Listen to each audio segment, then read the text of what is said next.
வணக்கம். சரவணன் சமையலுக்கு உங்களை அன்புடன் வரவேற்கிறேன். இன்றைக்கி என்ன செய்கிறேன்னா, நாட்டுக்கோழி வறுவல் எப்படி செய்கிறதுன்னு உங்களுக்கு காட்ட போகிறேன்.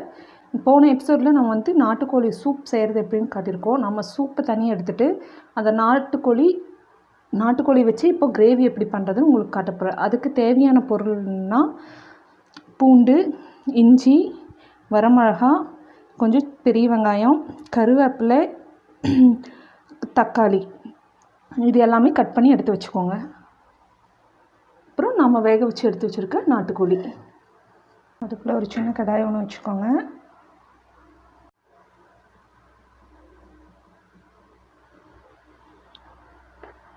எண்ணெய் காஞ்சிடுச்சு. அது கூட கடுகு கொஞ்சமாக போட்டுக்கோங்க.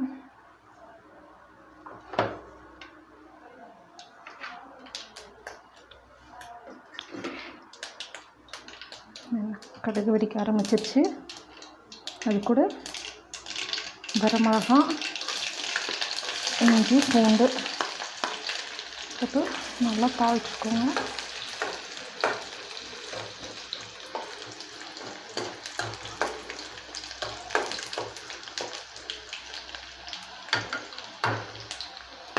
வெட்டி வச்சுருக்க பெருங்காயம்,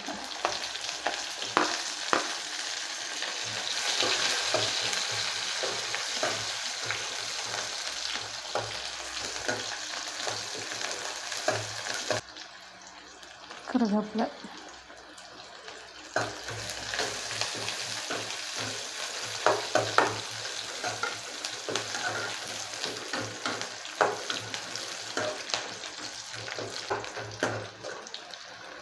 நல்லா வதங்கிருச்சு. இது கூட தக்காளி ஒரு பழம் பொடி பொடியாக வெட்டி வச்சது ஆட் பண்ணிக்கோங்க.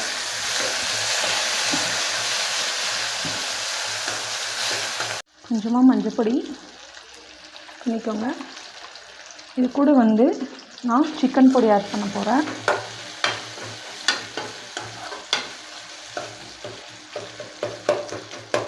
தக்காளி நல்லா வதக்கி விட்டுட்டு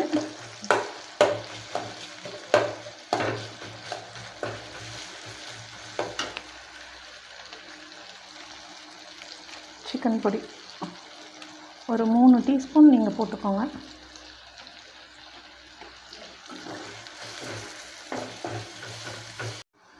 உப்பு போட வேண்டாம், ஏன்னா ஆல்ரெடி நம்ம வேக வச்ச நாட்டுக்கோழியிலே உப்பு போட்டிருக்கனால பார்த்துட்டு கடைசியே நீங்கள் ஆட் பண்ணிக்கோங்க. இது கூட நல்லா வெந்துருச்சு. இது கூட நாட்டுக்கோழியை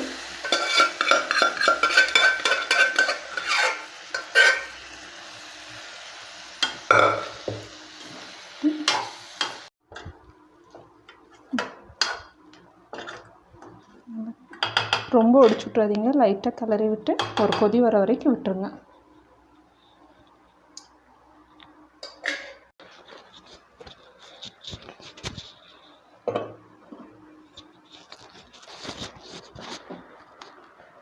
நல்லா கொதி நிலைக்கு வந்துருச்சு.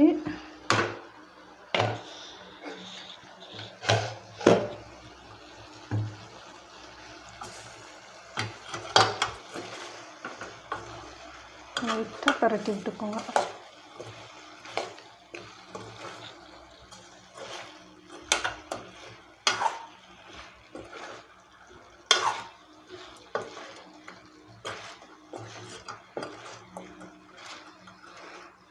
வறுவல் ரெடி ஆயிடுச்சு. இது கூட லாஸ்ட்டாக நம்ம லைட்டாக பெப்பர் ஆட் பண்ணிக்கோங்க. ஏன்னா சளி பிடிச்சதுக்கு கொஞ்சம் லைட்டாக பெப்பர் போட்டு சாப்பிட்டா கொஞ்சம் நல்லாயிருக்கும். அது கூட கடைசியாக நம்ம நறுக்கி வச்சுருக்க கொத்தமல்லி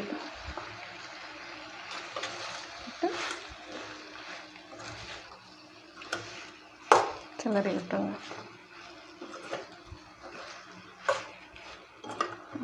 இப்போ ரெடி ஆயிடுச்சு. இப்போது சுவையான டேஸ்டான நாட்டுக்கோழி வறுவல் ரெடி.